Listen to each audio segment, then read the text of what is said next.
Hi అండి అందరికీ. పక్కా village style దొండకాయ ఫ్రై ఎలా చేయాలో చూద్దాము. చాలా టేస్టీగా ఉంటుంది. పైగా ఫ్రెష్గా ఉండే దొండకాయలు అయితే అప్పటికప్పుడు చెట్టు నుంచి తీసిన దొండకాయలు అయితే ఇంకా చాలా టేస్టీగా ఉంటుంది. నేనైతే సమ్మర్ హాలిడేస్కి మా ఊరు వచ్చానండి. ఇక్కడ పెరట్లో దొండకాయలు అయితే ఉన్నాయి. దొండకాయ ఫ్రై చేద్దామని దొండకాయలు కోసేసాను. ఇప్పుడైతే దొండకాయలని బాగా వాష్ చేసి పెట్టుకోవాలి. అలా వాష్ చేసుకున్న తర్వాత చిన్న ముక్కర్లాగా చేసుకోవాలి.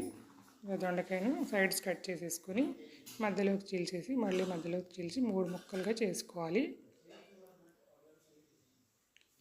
చిన్న చిన్న ముక్కలాగా అలా కట్ చేసుకోవాలి చూపిస్తున్న విధంగా.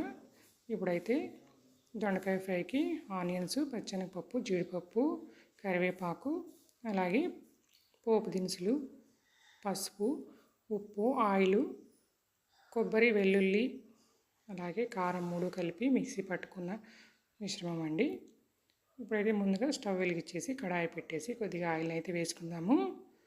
చూడండి, ఫ్రై అనగానే చాలామంది భయపడిపోతూ ఉంటారు కదా, అబ్బా చాలా ఆయిల్ పడుతుందని. కానీ నేనైతే ఇంత తక్కువ ఆయిల్లో చాలా టేస్టీగా ఫ్రై అయితే చేస్తున్నాను.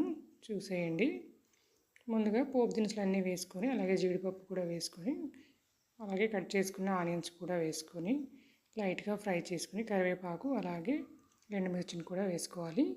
ఇలా వేసుకొని దోరగా ఫ్రై చేసుకోవాలి.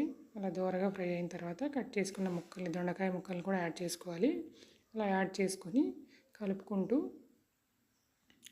మధ్యలో మూత పెట్టి తీస్తూ కలుపుకుంటూ మగ్గించుకోవాలి.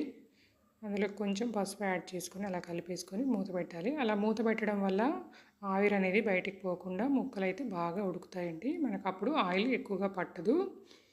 చూడండి, ఈ విధంగా మూత పెట్టేసి ఉడికించుకుంటూ కలుపుకుంటూ ఇప్పుడైతే కొంచెం సాల్ట్ని అయితే యాడ్ చేసాం మనము. సాల్ట్ కూడా యాడ్ చేసేసి అలా కలుపుకొని ముక్కల్ని మగ్గించుకుంటున్నాము.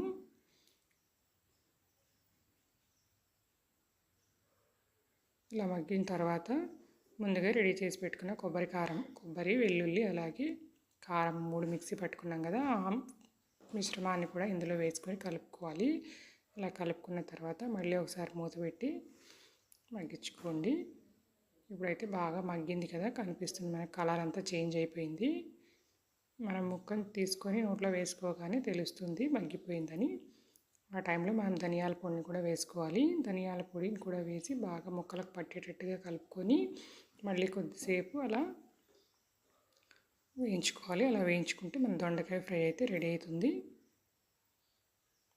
ఎక్కువ ఆయిల్స్ లేకుండా లైట్గా కొద్దిగా ఆయిల్తోనే దొండకాయ ఫ్రై అయితే రెడీ అయిపోయింది. చూడండి, చూస్తుంటేనే నోట్లో నీళ్ళు ఊరుతున్నాయి కదా.